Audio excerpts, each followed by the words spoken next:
Mise au point de la Conférence épiscopale nationale du Congo SENCO sur l'irrégularité de la paie des enseignants par Ifotsa Bar Caritas. Depuis plus d'une année, il s'observe une irrégularité déconcertante dans la paie des enseignants se trouvant dans les zones non couvertes par les banques. Paye généralement confiée par le gouvernement à la Société de microfinance, Institut financier pour les œuvres de développement, IFODSA, qui utilise les Caritas diocésaines sur le plan opérationnel. Dans certaines provinces, cette paye accuse souvent un retard de 2 à 3 mois. Une situation extrêmement grave pour les pauvres enseignants qui n'ont pas d'autres ressources que leur maigre salaire qui ne leur permet pas du tout de faire des économies. Pour faire face à cette réalité, plusieurs d'entre eux s'adonnent à des prêts avec intérêt pour survivre, ce qui ne fait qu'accroître leur pauvreté. Une réalité que l'Église, experte en humanité, ne peut que condamner car elle affecte la dignité humaine.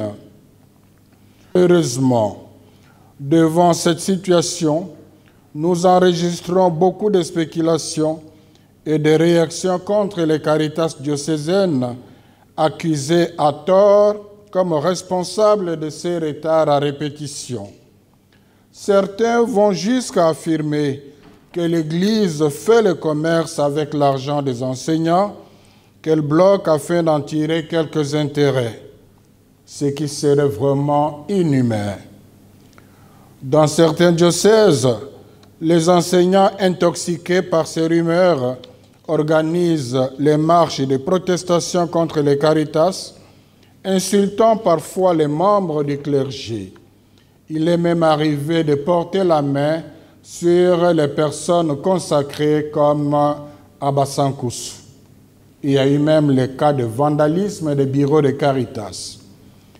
Il s'avère que dans la plupart des cas, ces fausses rumeurs sont alimentées par des acteurs politiques en mal de bilan qui cherchent à donner l'impression qu'ils s'occupent de leur population ou encore par des personnes qui réfléchissent en termes d'affaires pour gagner l'argent et prétendent être capables de faire mieux que les Caritas.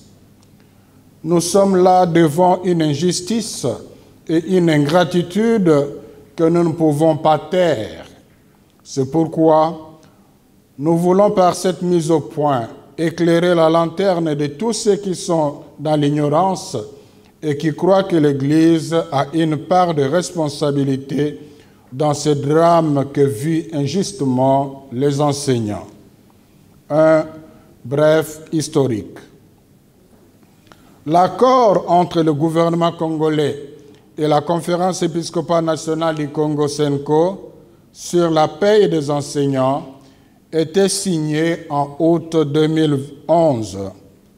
Le gouvernement s'engageait à payer à la SENCO 5% des frais de déploiement sur le total de l'enveloppe globale et à prendre en charge les frais de transfert, tandis que la SENCO s'engageait à payer les salaires des enseignants en ayant 7 jours dès la réception des fonds.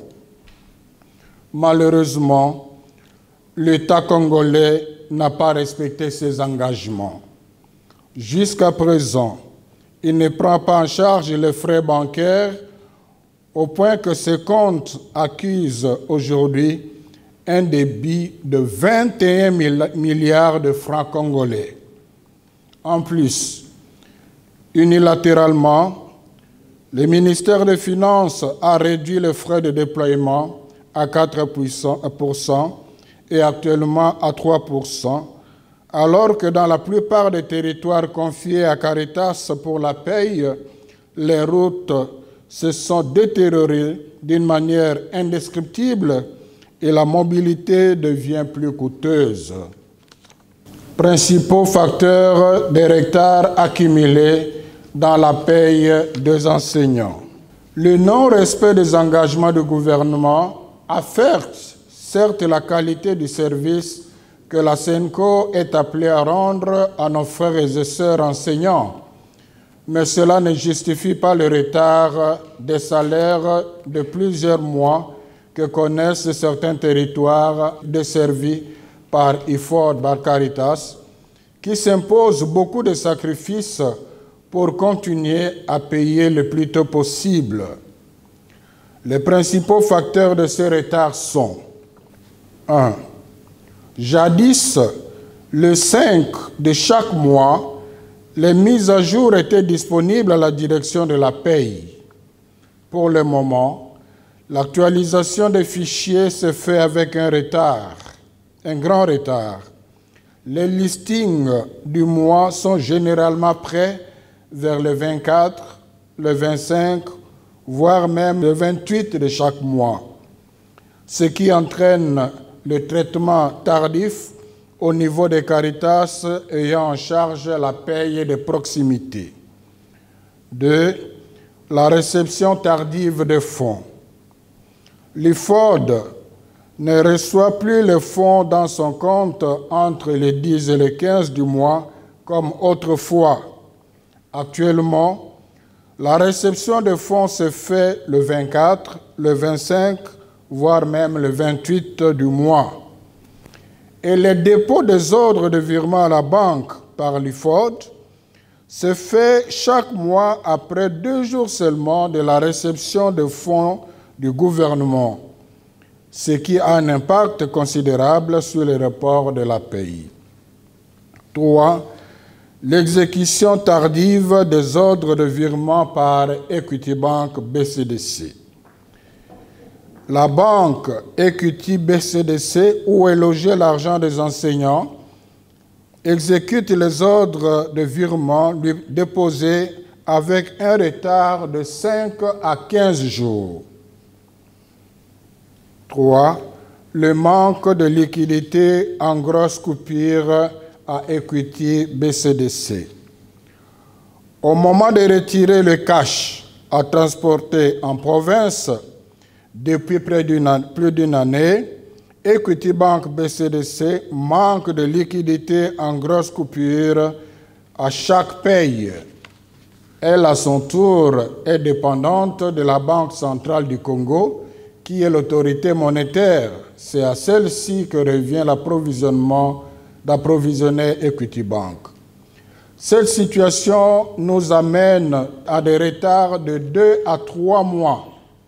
À titre illustratif, pour une enveloppe de 5 milliards, Equity BCDC paye entre 500 millions et 1 milliard par semaine, ce qui peut amener à un retard de 10 semaines. 3. Démarche menée par l'IFOD. L'IFOD a approché la Banque centrale pour trouver une solution durable. Celle-ci a proposé de renflouer ces agences où certaines Caritas pourront s'approvisionner.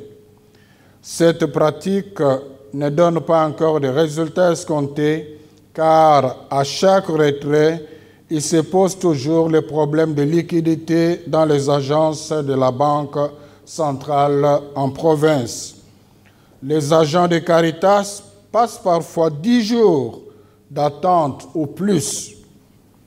Les discussions continuent avec la Banque centrale pour arriver à une solution beaucoup plus efficace.